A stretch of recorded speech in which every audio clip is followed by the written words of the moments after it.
My dear friends and my dear students, most welcome again on this YouTube channel. Today, our topic is Landscape of the Soul, written by Nathalie Trovero. Students, यह एक pros lesson है class 11th English की hornbill book से एक pros lesson है और यहाँ इस वीडियो के माध्यम से मैं आपको ये प्रोज लेसन पढ़ाऊँगा और साथ साथ इसका हिंदी अनुवाद भी आपको बताता जाऊँगा।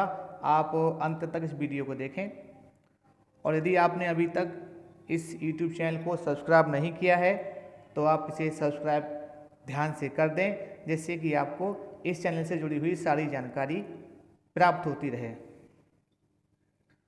तो अब हम स्टार्ट करते हैं इस लेसन के लिए। A wonderful old tale is told about the painter Wudozi who lived in the 8th century. अब यहाँ स्टार्टिंग होती है एक कहानी से, एक वंडरफुल ओल्ड टेल से। तो यहाँ ये कहते हैं कि एक शानदार पुरानी कहानी हमें बताई जाती है एक पेंटर के बारे में, जिस पेंटर का नाम था वुडोजी। और ये वुडोजी नाम का पेंटर 8वीं शताब्दी में, बोले तो 8th सेंचुरी में ये रहता था। His last painting was a landscape commissioned by the Tang Emperor Xuanzong to decorate a palace wall. उसका अंतिम चित्र प्राकृतिक दृश्य था, जो कि एक सम्राट थे टैंग एम्परर, उनके जिनका नाम था जुआनजोंग ने महल की दीवारों को सजाने के लिए बनाने का आदेश दिया था। ये जो पेंटिंग थी इसको बनाने का आदेश टैंग एम्परर जुआनजोंग ने दिया था अपने महल की दीवारों को सजाने के लिए। The master had hidden his work behind the screen so only the emperor would see it. अब उस चित्रकार ने अपनी जो उसकी पेंटिंग थी उसको पर्दे के पीछे छिपा कर रखा था ताकि केवल एम्परर ही उसे देख सकें।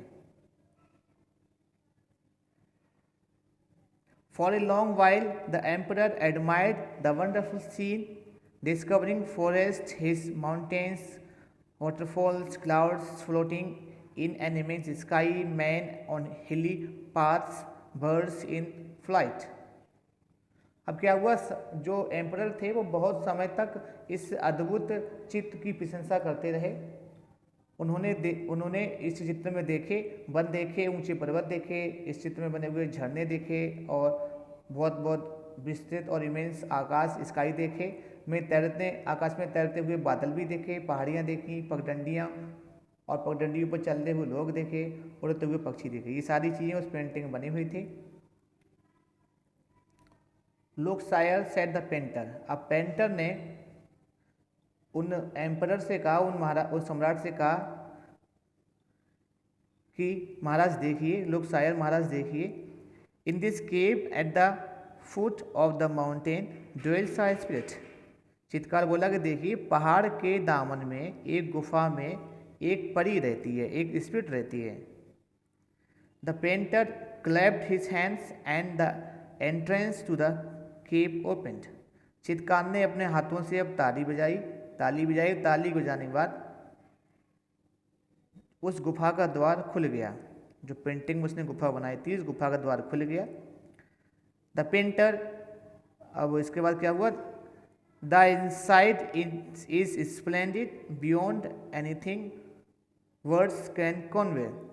अंदर का दृश्य जो था गुफा के अंदर का बड़ा सुंदर है कि शब्दों में इसका वर्णन नहीं किया जा सकता। Please let me show your majesty the way. मैं आपको राजा साहब, मैं आपको भी रास्ता दिखाता हूँ। The painter enter the cave. अब वो पेंटर जो था वो केव में चला गया, उस गुफा में चला गया। But the entrance closed behind him. लेकिन उसके जाने के बाद जो एंट्रेंस, जो गेट था वो बंद हो गया। And before the astonished emperor could move और utter a word, और इससे पहले कि बड़ा हैरान रह के, बड़ा एस्टोनिश रहकर वो सम्राट कुछ कह पाते या अपने जहाँ वो खड़े थे वहाँ से हिल पाते। The painting had Venice from the wall, वह जो पेंटिंग जो दीवार पे बनी हुई थी वो भी अब दीवार से लुप्त हो गई, वेनिस्ड हो गई, गायब सी हो गई। Not a trace of Wu Daozi's brush was left, अब वुडोजी के ब्रश का कोई निशान भी उस दीवार पे शेष ना रहा, पूरी पेंटिंग गायब हो गई। And the artist was never seen again in this world, और उस दिन के बाद से उस चित्रकार के लिए भी जो था, इसका नाम हमने आपको बताया था वुडोजी, उस वुडोजी नाम के चित्रकार के लिए भी उस दिन के बाद से कभी भी नहीं देखा गया। तो ये कहानी थी, एक पुरानी कहानी थी 8वीं शताब्दी की, जिसके बारे में लेखक ने यहाँ हमें बताया था। अब हम अगले इसके पैराग्राफ पे आते हैं। Such stories played an important part in China's classical education, ऐसी जो कहानियाँ, जो ऊपर कहानी बताई गई थी वुडोजी की, तो ऐसी ही कुछ कहानियाँ एक बहुत ही इम्पोर्टेंट भूमिका अदा करती हैं चाइना की क्लासिकल एजुकेशन में, मतलब चाइना की प्राचीन शिक्षा में ऐसी ही कहानियाँ अपना महत्वपूर्ण रोल अदा करती हैं। The books of Confucius and Zhuangzi are full of them, Confucius और जुआंगजी की पुस्तकें भी ऐसी ही कहानियों से भरी हुई हैं। They help the master to guide his disciple in the right direction, और ये जो कहानियाँ हैं, जो किताबें हैं कन्फ्यूशियस की और जुआंगजी की, ये दोनों हेल्प द मास्टर, ये गुरु की सहायता करती हैं, to guide his disciple in the right direction, कि वो गुरु अपने शिष्यों का एक सही दिशा में मार्गदर्शन कैसे करे। ये सारी बातें वो किताबें एक गुरु के लिए बताती हैं। बियॉन्ड द एनेक्डोट्स, इन कहानियों से परे, they are deeply revealing of the spirit in which art was considered, इन कहानियों से परे वे किताबें कला की भावना को भी एक्सप्रेस करती हैं। कंट्रास्ट दिस स्टोरी और another famous one about a painter who would not draw the I of A dragon he had painted for fear it would fly out of the painting. अब इन्हीं कहानी में से एक कहानी एक ऐसी है जिसमें एक चित्रकार के विषय में बताया गया था। उस चित्रकार ने, उस पेंटर ने अपने चित्र में एक ड्रैगन बनाया था, और उस ड्रैगन तो उसने बनाया था, लेकिन उसने ड्रैगन की आंख नहीं बनाई थी। क्यों नहीं बनाई थी? क्योंकि उस चित्रकार को डर था कि यदि मैं उस ड्रैगन की आंख बना दूंगा, the I of a dragon he had painted for fear it would fly out of the painting, कि यदि मैं उस ड्रैगन की आंख बना दूंगा तो उसे डर था उस चित्रकार के लिए कि कहीं ड्रैगन इस पेंटिंग से उड़ के भाग ना जाए, इस पेंटिंग से निकल के उड़ ना जाए। With an old story from my native Flanders that I find most representative of Western painting, मेरे देश फ्लैंडर्स की एक पुरानी कहानी के साथ, जिस कहानी के लिए मैं पाश्चात्य, उस वेस्टर्न पाश्चात्य चरित्र कला का प्रतीक मानता हूँ। अब इसके बाद में next paragraph. In 15th century Antwerp, a master blacksmith called Quentin Metzys fell in love with a painter's daughter। 15वीं शताब्दी की बात है। एंटवर्प में क्विंटन मेट्सिस नाम का एक लोहार रहता था, और वो लोहार जो था fell in love with a painter's daughter, वो एक पेंटर की पुत्री से प्यार करने लगा था। वो जो लोहार था, एक बहुत अच्छा लोहार था, अपने का अच्छा कार्य करता था, तो वो लोहार जो था उसके लिए एक पेंटर की बेटी से प्यार हो गया था। The father would not accept a son in law in such a profession, लेकिन जो पेंटर था, मतलब जो पिता था उस बेटी का, उस बेटी के पिता को ये अच्छा नहीं लगा था, उसे ये पसंद नहीं था कि उसका दामाद कोई लोहार बने, या ऐसा व्यवसाय करने वाला कोई व्यक्ति बने जो लोहार का काम करता है, जो लोहारी का काम करता है। उसके पिता को ये पसंद नहीं था। सो Quinton sneaked into the painter's studio and painted a fly on his latest panel. इसलिए क्विंटन बहुत शांति से चित्रकार के स्टूडियो में वो घुस गया व उसने जो एक नई पेंटिंग बनाई थी उस पेंटर ने, उस लड़की के पिता ने, उस पर मक्खी बना दी। इतनी सूक्ष्म उसने डेलिकेट रियलिज्म, इतनी उसने ऐसी एक सूक्ष्म उसने यथार्थ से कि कलाकार उसे मारने का प्रयत्न करने के बाद जान गया कि क्या हुआ था। उसने एक ऐसी सूक्ष्म एक मक्खी बना दी थी जैसे कि वास्तव में लगे कि वास्तव में एक मक्खी बनी हुई है। तो उस ताज़ा पेंटिंग पे एक इस ब्लैक स्मिथ ने इस ब्लैक स्मिथ ने, इसका नाम क्विंटन मैट्सिस था, इसने एक ऐसी सूक्ष्म मक्खी बना दी जो कि लग रहा था जैसे देखने में ये असली है, जैसे कि वो पेंटर मारने का प्रयास करे और मारने के प्रयास के बाद में वो समझे कि यह कैसी मक्खी थी। तो उसने ऐसी मक्खी बना दी थी। Quinten was immediately admitted as an apprentice into his studio. Quinten को बुलाकर अपने स्टूडियो में शिष्य बना लिया व क्विंटन का विवाह उसकी प्रेमिका से हो गया। क्या हुआ था? Quinten was immediately admitted as an apprentice into his studio. इसके बाद में अपने स्टूडियो में क्विंटन के लिए प्रवेश दे दिया उस चित्रकार ने, जो कि लड़की का पिता था। और बाद में उसने बड़ा प्रसन्न होकर उस क्विंटन से अपनी बेटी की शादी कर दी। और उसके बाद में and went on to become one of the most famous painters of riches. और उसके बाद में वो लोहार जो था जिसकी शादी इस पेंटर की लड़की से हुई थी, तो शादी हो जाने के बाद में वो लोहार बाद में एक बहुत अच्छा पेंटर बना, अपने समय का एक बहुत अच्छा पेंटर बना। These two stories illustrates what such form of art is trying to achieve. इन दो कहानियों से हमें ये कहानी हमें ये बताती है कि प्रत्येक कला क्या लक्ष्य प्राप्त करना चाहती है। हर कला का अपना कोई ना कोई लक्ष्य होता है, चाहे कला वो कोई सी भी हो। A perfect illusionistic likeness in Europe. जबकि हम यूरोप में कलाओं की बात करते हैं तो यूरोप में परिपूर्ण मायावी सादृश्य इल्यूजनिस्टिक लाइकनेस पाई जाती है कलाओं में।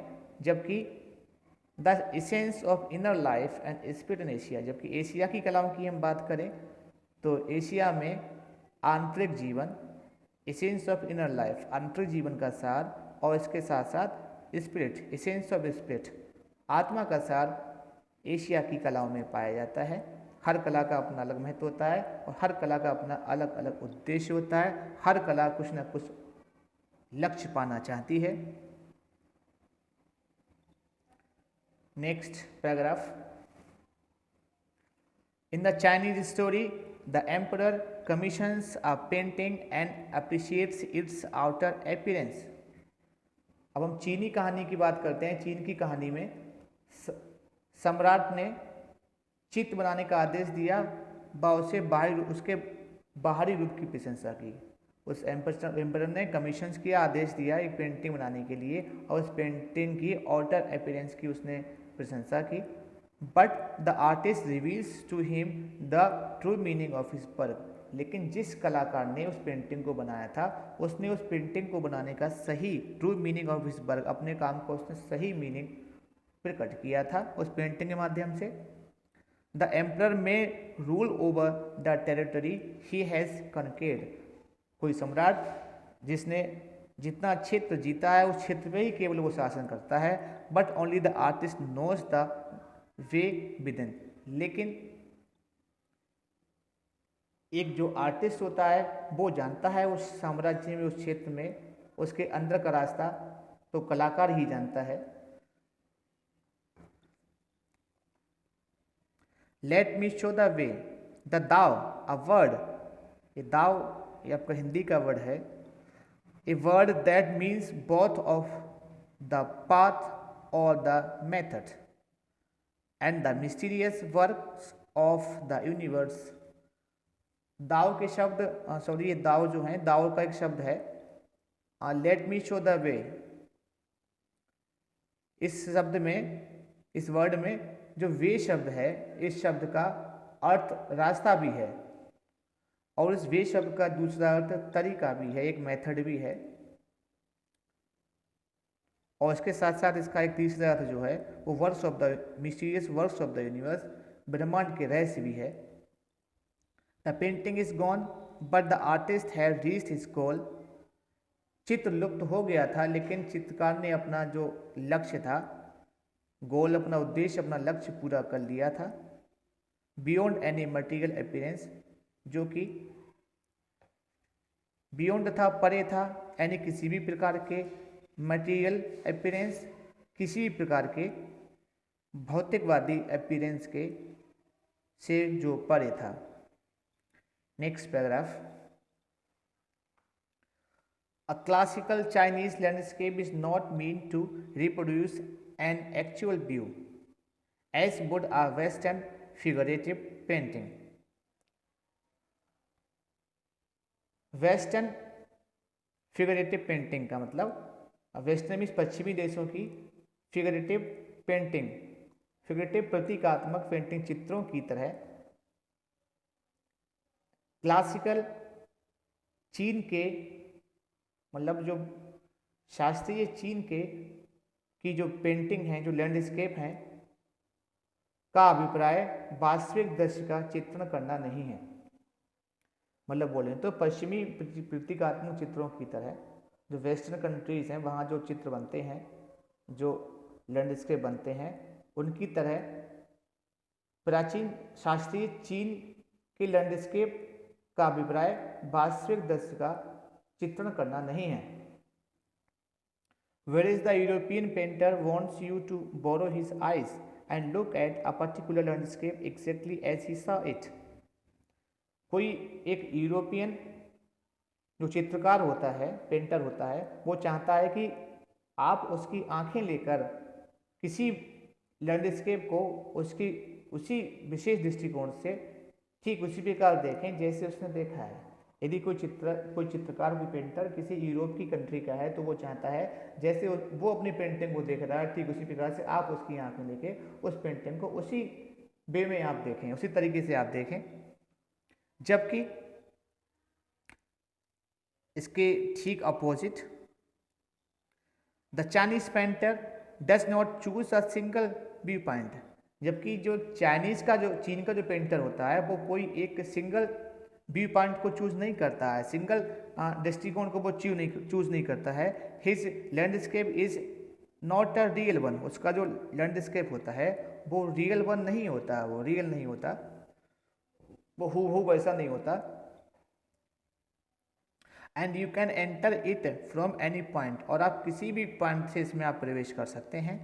देन ट्रेवल इन इट, फिर आप उसमें ट्रेवल कर सकते हैं। The artist creates a path for your eyes to travel up and down. China का एक आर्टिस्ट जो है वो आपकी आंखों के लिए एक ऐसा रास्ता बनाता है ताकि आप उसमें अप एंड डाउन, ऊपर भी और नीचे भी घूम सकें। देन बैक अगेन, फिर पुनः वापस आ सकें। इन अ लेजरली मूवमेंट, एक बड़ा लेजरली, बड़ा फुर्सत की मूवमेंट करते हुए, गति करते हुए आप आराम से लौट के वापस आ सकें। एक चाइना का आर्टिस्ट नहीं चाहता कि आप उसकी आंखों से किसी चित्र को देखें, वो चाहता है कि आप अपनी आंखों से चित्र को देखें और जहाँ से चाहें आप उस चित्र में ऊपर नीचे आप जा सकें, फिर फुर्सत से लौट के आप वापस आ सकें। This is even more true in the case of the horizontal scroll. ये हॉरिजॉन्टल स्क्रॉल के विषय में और भी सत्य है।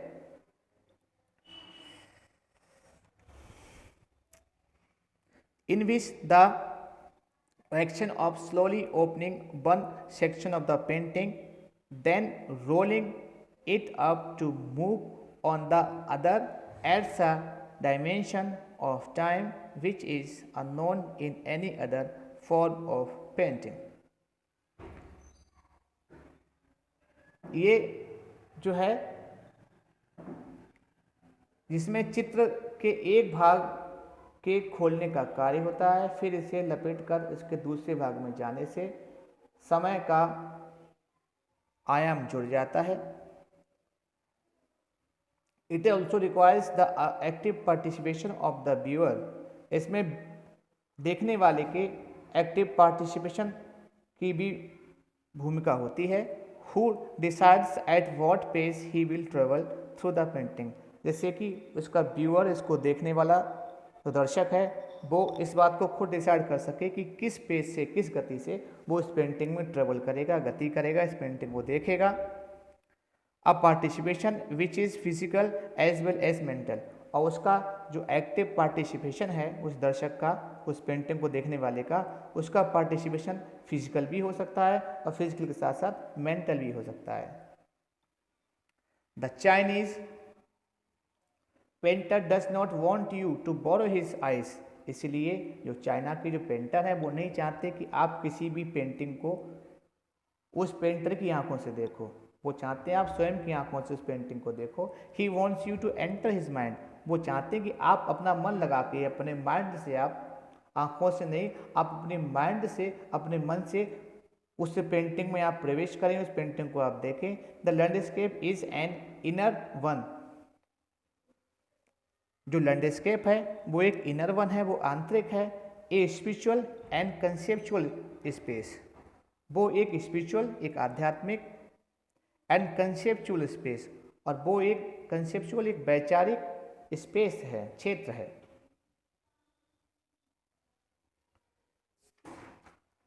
This concept is expressed as shanshui, literally mountain water, which used together represent the world landscape।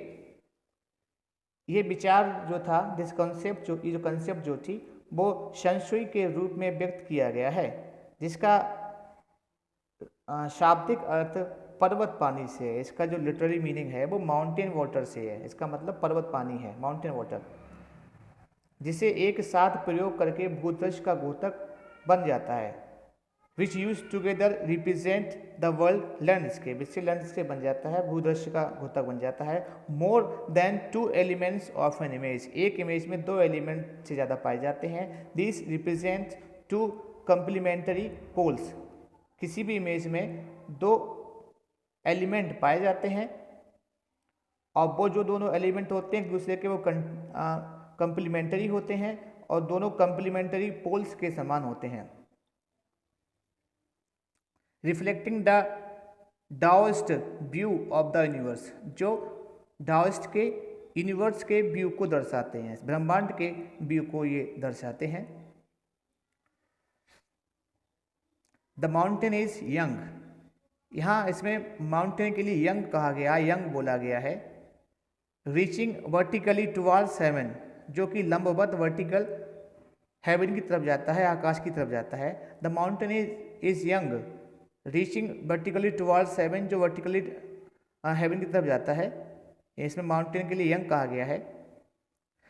Subtle, जो subtle है, वार्म है, एंड ड्राई, और ड्राई भी है, इन द सन, सूरज की तरह। वाइल द वाटर इज, जबकि जो वाटर है, जो पानी है, इज इन, उसे इन कहा गया है, जो कि हॉरिजॉन्टल है, जो कि क्षैतिज है। And resting on the earth, जो धरती पर लेटा हुआ है। फ्लूइड है, मॉइस्ट है, एंड कूल, जो कि कूल है, द्रव्य है, नम है, जो कूल है, ठंडी है। The interaction of yin the receptive feminine aspect of universal energy. Yin जो है वो ग्रहणशील है, रिसेप्टिव है, और ये वर्ल्ड एनर्जी का फेमिनिन एस्पेक्ट है, नारी जातीय पहलू है।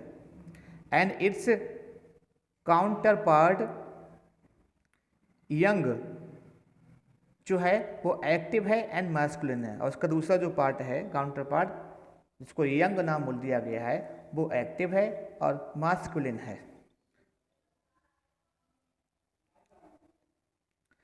Is of course a fundamental notion of डाओइज्म।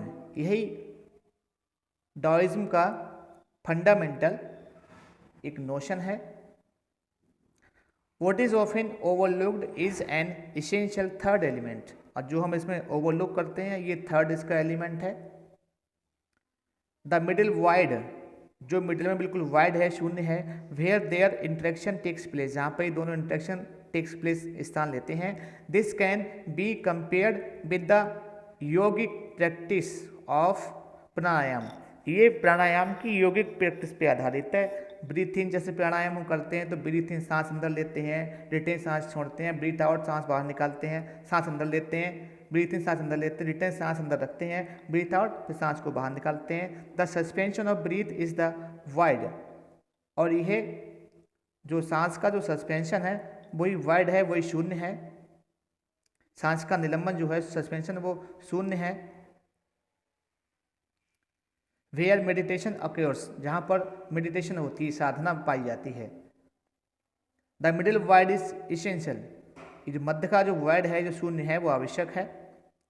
Nothing can happen without it, इसके बिना कुछ भी नहीं हो सकता। Hence the importance of the white, इस प्रकार से hence the importance of the white unpainted space in Chinese landscape, इस प्रकार से चीन के लैंडस्केप में सफ़ेद बिना पेंट किए रिक्त स्थान का बड़ा महत्व है। इस प्रकार से चीन के लैंडस्केप में सफ़ेद रंग के, ये हम बोलें तो बिना पेंट किए गए रिक्त स्थान का बहुत ही ज़्यादा महत्व है। और अब ये लास्ट पैराग्राफ इस चैप्टर का। This is also where man finds a fundamental role, यहाँ पर भी मनुष्य की एक मूल भूमिका है, एक फंडामेंटल रोल है।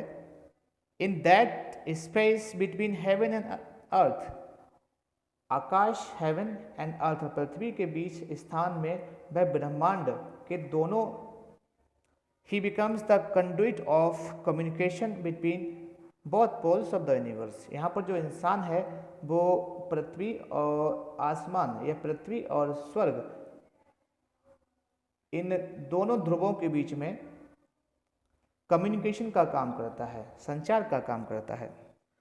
पृथ्वी और आकाश के बीच में संचार का काम, पृथ्वी या ब्रह्मांड के बीच में संचार का काम जो है वो मनुष्य करता है। हिज प्रेजेंस इज इसेंशियल, मनुष्य की, जैसे कि इस पृथ्वी पर मनुष्य की स्थिति बहुत आवश्यक है। Even if it is only suggested, और इसको सजेस्ट भी किया गया है, इसका आवास भी किया गया है। फार फ्रॉम बीइंग लॉस्ट और oppressed by the Lofty peaks, ऊंची पर्वत चोटियों के बीच गुम होने पर अथवा दब जाने के बाद तो दूर।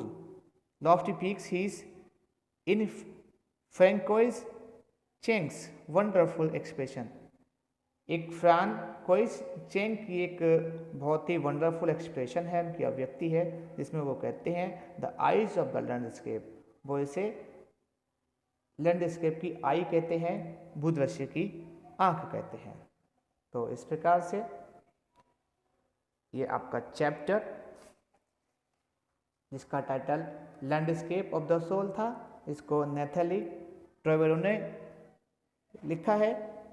ये चैप्टर इसी के साथ फिनिश होता है। हमने आपको इसका हिंदी भावार्थ सहित हमने इसे आपको बताया, और हमें पूरी आशा है कि आप इसे समझ गए होंगे।